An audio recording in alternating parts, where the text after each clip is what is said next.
الحمد للہ والصلاة علی نبی اما بعد فاعوذ باللہ من الشیطان الرجیم بسم اللہ الرحمن الرحیم قال اللہ تبارک و تعالی فی کلامہ المجید والفرقان الحمید انا انزلناہ فی لیلۃ القدر وقال النبی صلی اللہ علیہ وسلم ان لکل امت بہاء وبہاء امتی القرآن وقال النبی صلی اللہ علیہ وسلم لا حسد الا اثنین رجل آتاہ اللہ المال فهو ينفق آناء اللیل وآناء النہار ورجل آتاہ اللہ القرآن فهو يقومه آناء اللیل وآناء النہار صدق اللہ وصدق رسولہ النبی الکریم ونحن على ذلك لمن الشاہدین والشاکرین والحمد للہ رب العالمین۔ واجب الاحترام معزز و محترم علماء کرام اور عزیز طلبہ، آج ہی بڑی ہی مقدس روح پرور اور ایک خوبصورت محفل ہے جس کے انعقاد پر میں اتحاد القرآ پاکستان کے تمام ذمہ داران، بالخصوص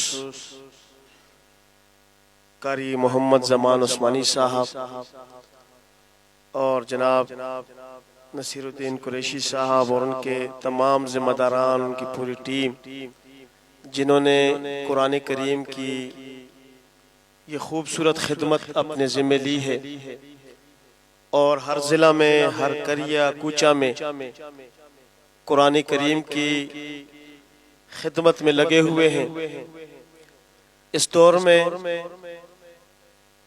یہ بہترین خدمت، یہ میں سمجھتا ہوں کہ رب العزت کا ان پر خصوصی کرم اور فضل ہے کہ اس اپنے مقدس کلام کے لیے ان کا انتخاب کیا اور انہوں نے بڑے احسن انداز سے قرآن کریم کے خدمت اور اس کے اشاعت اور لوگوں کو اس کی طرف متوجہ کرنے کے لیے خوبصورت محافل کا انعقاد کیا، اور طرح طرح کے نئے آئیڈیا جو ان کے ذہن میں آتے ہیں، اللہ رب العزت ان کو ہمیشہ قرآن کی خدمت کی توفیق نصیب فرمائے اور ہمیں بھی اس کے لیے دیر اور دور تک کے لیے قبول فرمائے۔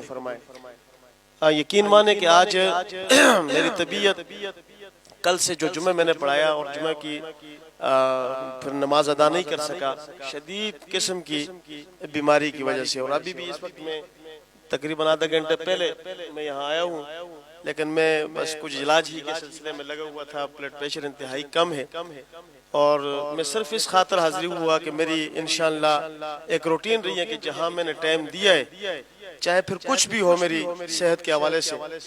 مولانا نذیر ہزاروی رحمت اللہ تعالی علیہ ایک دفعہ یہاں پشاور ہم جا رہے تھے، اجلاس تھا تو وہ یہاں تشریف لائے، تو میں نے حضرت کی کیفیت دیکھی تو بہت زیادہ بخار تھا، تو میں نے حضرت سے کہا کہ آپ اس بیماری کی حالت میں کیوں آئے؟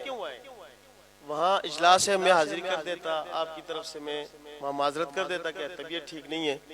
تو انہوں نے فرمایا کہ میں حضرت ہزاروی صاحب کو میں نے دیکھا ہے کہ جب ختم نبوت کے اجلاس ہوا کرتے تھے تو بعض اوقات شدید ترین بیماری کے باوجود بھی وہ سب کچھ چھوڑ چھاڑ کر کے وہ ان اجلاسوں میں جاتے تھے۔ آج میں بھی اپنے بیٹے کے کہا، سعید صاحب کا، کہ میں ان سے چھپ کے آیا ہوں، مجھے نہیں چھوڑ رہے تھے، تو یہاں سے پھر میں نے منت سماجت کر کے ان کو بفہ واپس کیا۔ تو ان کی یہ باتیں میرے ذہن میں تھی، اور دوسرا یہ ہے کہ الحمدللہ ایک روٹین رہی ہے کہ جہاں وقت دے دیا جائے، پھر اگر انتہائی کوئی معاملات نہ ہو تو انشاءاللہ حاضری ہوتی ہے۔ تو قاری صاحب محمد زمان عثمانی صاحب سے وعدہ کیا ہوا تھا، اللہ تبارک تعالیٰ نے نبھانے کی توفیق عطا فرمائی۔ اکابر بیٹھے ہوئے، مولانا فخر الاسلام صاحب بیٹھے ہوئے، قاضی اسرائیل گڑھنگی صاحب، علماء کرام، مولانا ایوب قریشی صاحب، ہمارے سرپرست ہیں، یہ سارے بیٹھے ہوئے ہیں۔ ان کے سامنے مجھ ناچیز طالب علم کی بات کرنا، میں سمجھتا ہوں کہ سورج کو چراغ دکھانے کے مترادف ہے، لیکن ان بچوں کی حوصلہ افزائی اور اپنے ان بھائیوں کی محبت میں یہاں آیا ہوں۔ ایک بات صرف عرض کر کے آپ سے اجازت چاہوں گا کہ علماء اکرام بیٹھے ہوئے ہیں۔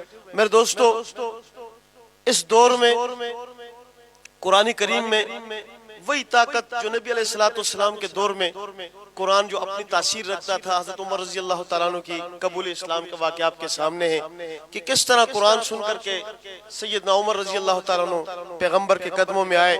چونکہ اہل علم بیٹھے ہیں تو وہ قرآن کی تاثیر تھی۔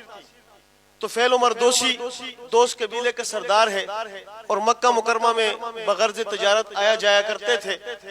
جب نبی علیہ السلام نے نبوت کا اعلان کیا اور طفیل عمر دوسی مکہ میں آئے تو وہاں کے کفار نے، رئیسوں نے انہیں مشورہ دیا کہ طفیل، یہاں ایک ساحر آیا ہوا ہے، ایک ایسا کلام لایا، اس نے جو بھی سنتا ہے اس کو گرویدہ ہو جاتا ہے، اس لیے تم جب مکہ میں نکلو باہر نا تو اپنے کانوں میں روئی رکھ لیا کرو تاکہ وہ آواز آپ نہ سن سکو، کہیں آپ بھی اس کے جو ہے وہ گرویدہ نہ ہو جاؤ۔ تو طفیل عمر دوسی نے کانوں میں روئی رکھ کر کے مکہ کے گلیوں میں نکلا کرتے تھے۔ ایک دن دل میں آئی، اللہ نے ہدایت نصیب میں لکھی ہوئی تھی، دل میں بات آئی کہ طفیل، کیا تو کوئی بچہ ہے؟ تو اپنے قوم کا سردار ہے اور یہ مکہ والوں نے تمہیں کیا جو ہے نا وہ کانوں میں روئی رکھنے کا مشورہ دے دیا ہے، تو تو نے بھی رکھ دی ہے۔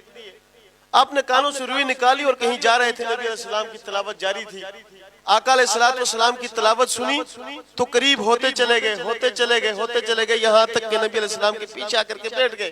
اور جس وقت نبی علیہ السلام نے تلاوت ختم کی اور پیچھے دیکھا تو طفیل بیٹھے ہوئے تھے۔ فرمایا یا رسول اللہ، یہ مکہ والے کہتے ہیں یہ ساحر ہے، مجنون ہے اور ایسا کلام اس نے لایا ہے کہ جو گرویدہ کر دیتے ہیں، لیکن میں کہتا ہوں کہ یہ کلام کوئی ساحرانہ کلام نہیں ہے بلکہ یہ اللہ کا کلام ہے، مجھے بھی کلمہ پڑھا کر کے اپنا جو ہے نا غلام بنا دیجئے۔